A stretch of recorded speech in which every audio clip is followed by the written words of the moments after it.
भारत के इतिहास में आज एक सुनहरा दिन है। आज का दिन भारतीय इतिहास में 15 अगस्त 26 जनवरी की तरह लिखा जाएगा। आज केंद्र सरकार को किसानों के संघर्ष के आगे झुकना पड़ा और तीनों काले कानून वापस लेने पड़े।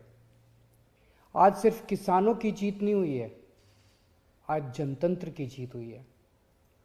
आज किसानों ने सभी सरकारों को बता दिया, जनतंत्र में सरकारों को हमेशा जनता की बात सुननी पड़ेगी।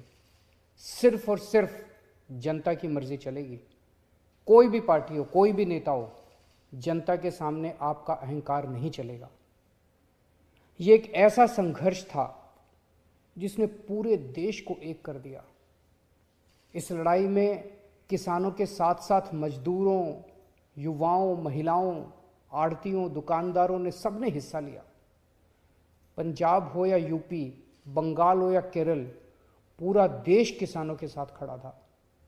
देश विदेश में रहने वाले सभी भारतवासी एक हो गए और इन सब ने मिलकर आज इतिहास रचा है।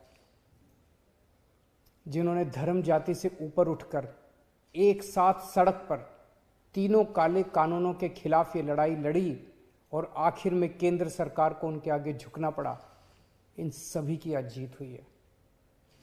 पूरी दुनिया के इतिहास में शायद ही इससे बड़ा या इससे लंबा कोई आंदोलन हुआ होगा। इतनी शांतिपूर्वक तरीके से इतने लाखों लोगों ने संघर्ष किया, कड़ी धूप में, ठंड में, बरसात में, पीछे नहीं हटे। इस आंदोलन को तोड़ने के लिए सरकार ने, पूरे सिस्टम ने, एजेंसियों ने, पूरे के पूरे तंत्र ने न जाने क्या क्या कोशिश की। किसानों को आतंकवादी कहा, खालिस्तानी कहा, एंटी नेशनल कहा, सब तरीके से घेर के उनको, उनके हौसले को तोड़ने की कोशिश की गई। लेकिन किसानों के लिए भी आज़ादी की लड़ाई थी। आज़ादी के दीवानों की तरह किसानों ने भी कमर कस के ये लड़ाई लड़ी और जीते। किसानों के प्रबल साहस के सामने वाटर कैनन का पानी सूख गया, सरकार की लाठियां टूट गई, कीलें गल गई, लेकिन सरकार उनका आत्मविश्वास और जज्बा नहीं तोड़ पाई। आज एक बात का दुख है, बहुत दुख है, 700 से ज्यादा हमारे किसानों ने अपनी जान गंवा दी।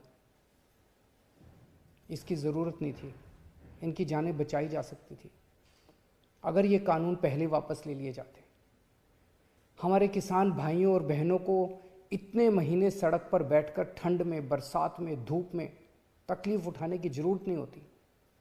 आज 700 से ज़्यादा किसानों की जान चली गई, 700 से ज़्यादा परिवार उजड़ गए। आखिर किस लिए?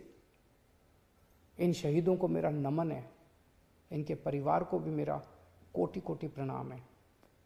मैं उनकी आत्मा की शांति के लिए वाहेगुरु जी से प्रार्थना करता हूँ, उनके परिवार के सभी कष्ट दूर करें। पर आपकी कुर्बानियों को ये देश कभी नहीं भूलेगा। आज का दिन हमारे देश के बच्चों और नौजवानों के लिए एक सीख है कि अगर सही नीयत से, शांतिपूर्ण तरीके से संघर्ष करो, फिर चाहे मंजिल कितनी भी कठिन और दूर क्यों ना हो, सफलता मिलती ही है। जय हिंद।